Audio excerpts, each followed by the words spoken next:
En direct dans notre studio avec nous, notre invité du petit déjeuner politique, c'est Daniel Obono, député de la France Insoumise. Bonjour. Bonjour.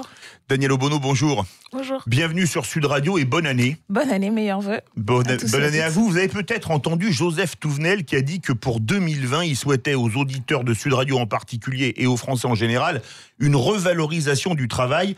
Qu'est-ce que vous souhaiteriez, vous, aux auditeurs de Sud Radio et aux Français en ce deuxième jour de l'année 2020 ?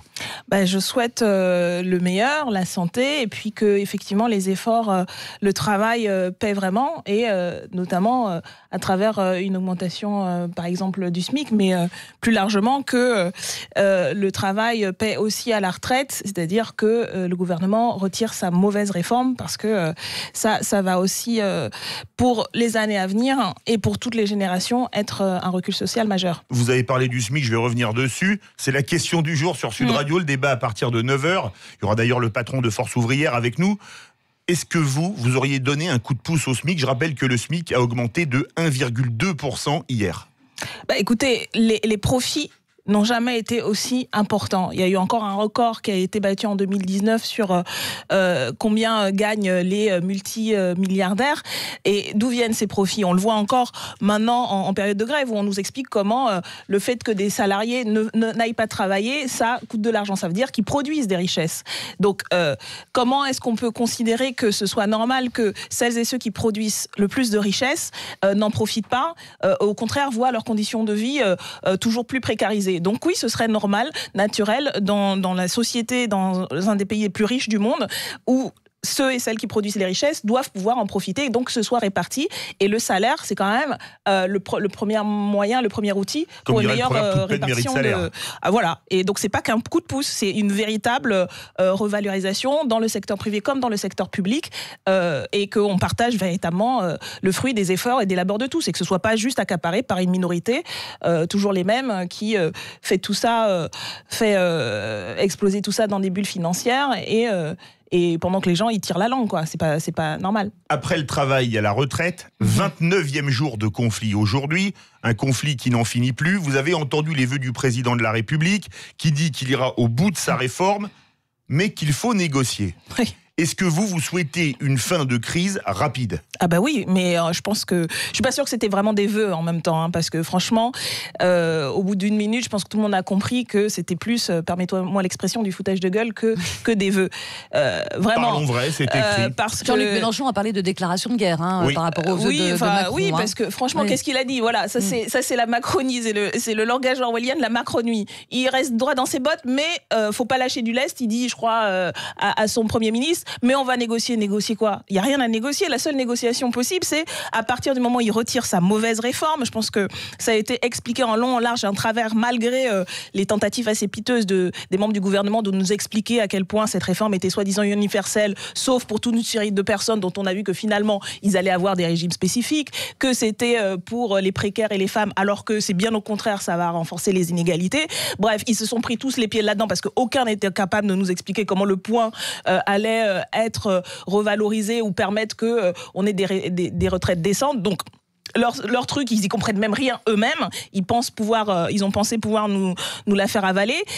Et donc, le seul moyen de véritablement commencer à négocier, c'est qu'ils retirent leur mauvaise réforme. Et donc, à partir de ce moment-là, il sera possible de discuter comment est-ce qu'on améliore notre système qui permet quand même aujourd'hui à ce qu'on ait les retraités les moins pauvres d'Europe. Où voilà, on a quand même, grâce au système solidaire par répartition, sorti beaucoup de retraités de la pauvreté, mais qui reste encore à améliorer. Et donc, on pourra commencer à discuter et à négocier une meilleure réforme quand il aura retiré son mauvais projet. Je pense que voilà, ce serait très rapide et je pense que les grévistes aujourd'hui ils demandent que ça, parce que faire la grève c'est pas simple pour mais Daniel eux, Obono, vous voulez que le conflit se durcisse. La CGT appelle à bloquer les raffineries. Si on bloque les raffineries, les gens ne peuvent plus aller travailler. C'est pas moi qui le veux. Je pense que c'est Monsieur Macron. Il l'a dit hier. C'est lui qui a eu un discours, y compris très dur, de totale incompréhension vis-à-vis des grévistes.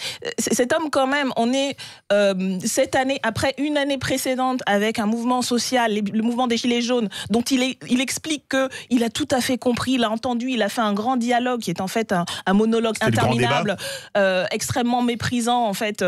Et ça, c'était sa réponse aux Gilets jaunes. Les Gilets jaunes qui continuent à manifester quand même. C'est moins nombreux, mais on a vu qu'une jonction se faisait aussi avec les salariés aujourd'hui en lutte.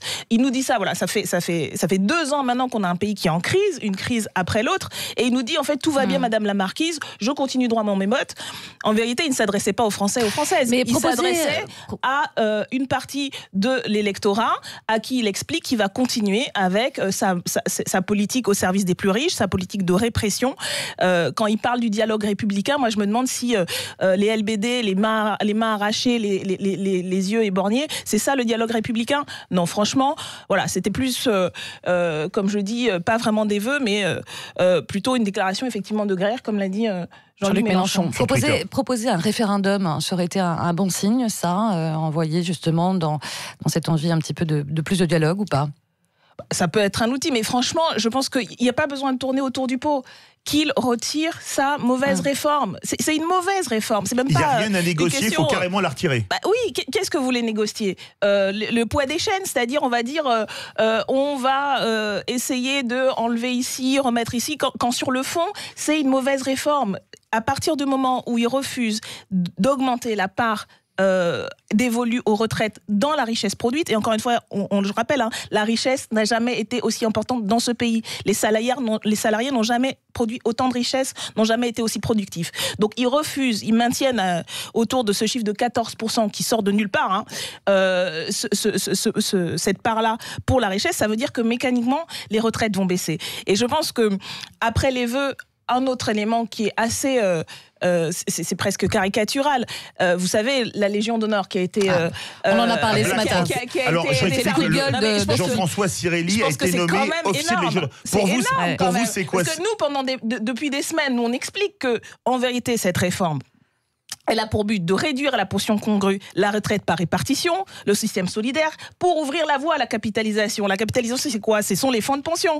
Et qui est le plus grand fonds de gestion d'actifs financiers au monde? BlackRock. BlackRock qui a été reçu par 2 fois la première année en juin 2017, ce gouvernement vient à peine d'être installé, ce régime vient à peine d'être au pouvoir, et qui est-ce qui reçoit Larry Fink? En octobre 2017, cette fois c'est Monsieur Fink, le patron de BlackRock. Monde. Voilà. Et en octobre, c'est lui qui reçoit les ministres. C'est-à-dire qu'il a privatisé une salle de l'Élysée et il reçoit les uns après les autres Pénicaud, le maire, qui viennent lui expliquer comment ils vont mettre en place des ressources. Daniel Obono. Et ce monsieur Cirelli, il est... c'est le patron de BlackRock France, Luxembourg, Belgique. Voilà, et à qui on décerne la Légion d'honneur pour services rendus à la France. Qu'on m'explique quels sont les services rendus à la France.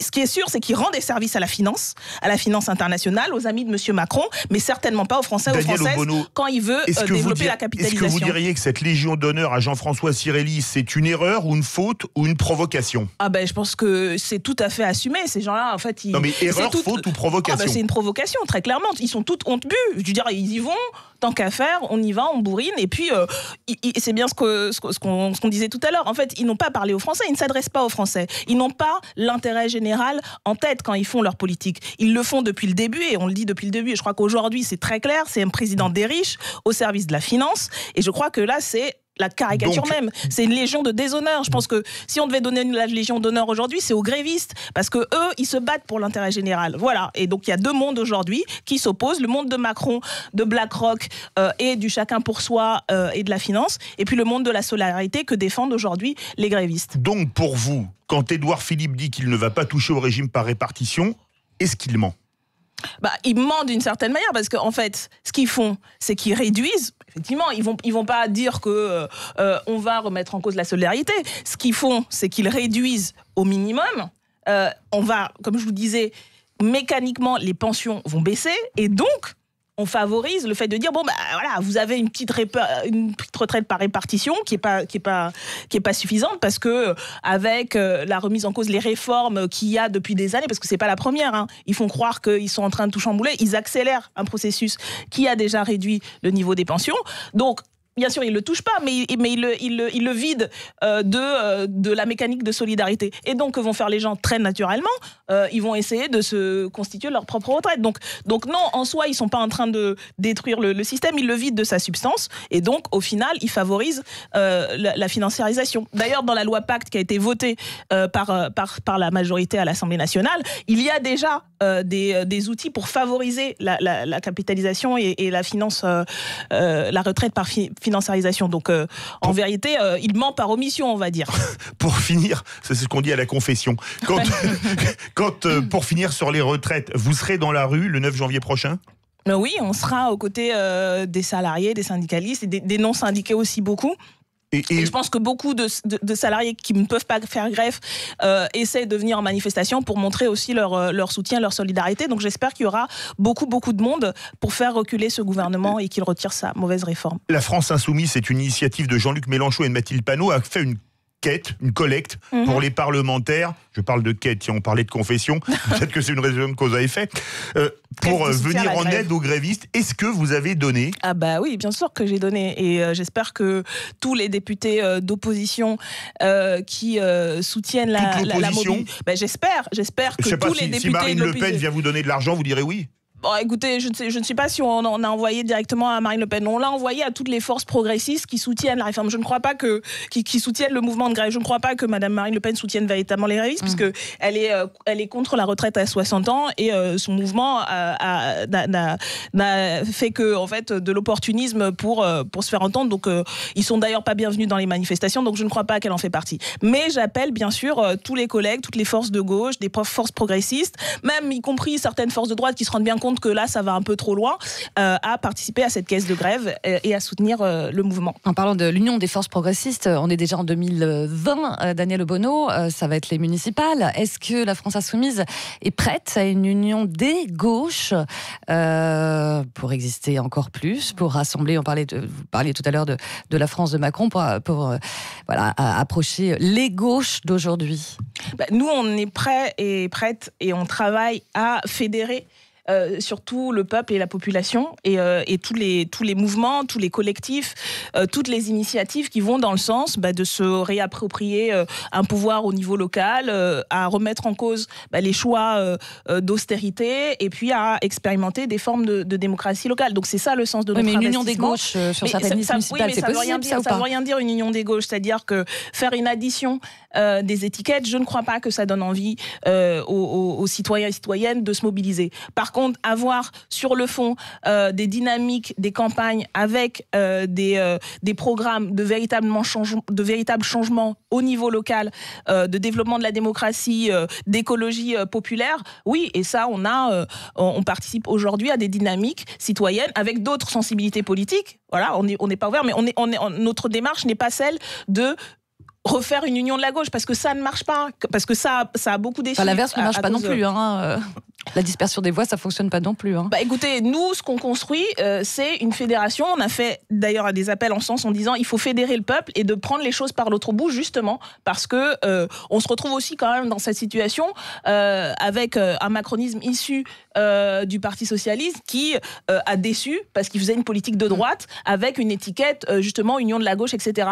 Donc à un moment donné, faut repartir de la base de ce que portent les gens et se mettre au service Daniel Obono, de ces initiatives. Dernière question en 1 minute. Que vous inspire la fuite de Carlos Ghosn du Japon vers le Liban ?